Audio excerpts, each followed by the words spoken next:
اللہ کے نام سے شروع جو نہایت مہربان ہمیشہ رحم فرمانے والا ہے۔ اور جو لوگ اللہ کی راہ میں قتل کیے جائیں انہیں ہرگز مردہ خیال بھی نہ کرنا، بلکہ وہ اپنے رب کے حضور زندہ ہیں، انہیں جنتوں کی نعمت کا رزق دیا جاتا ہے۔ وہ حیات جاویدانی کی ان نعمتوں پر فراح و شاداں رہتے ہیں جو اللہ نے انہیں اپنے فضل سے عطا فرما رکھی ہیں،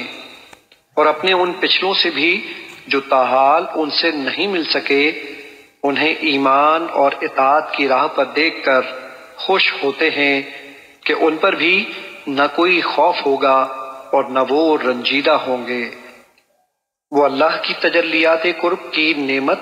اور لذات وصال کے فضل سے مسرور رہتے ہیں، اور اس پر بھی کہ اللہ ایمان والوں کا اجر ضائع نہیں فرماتا۔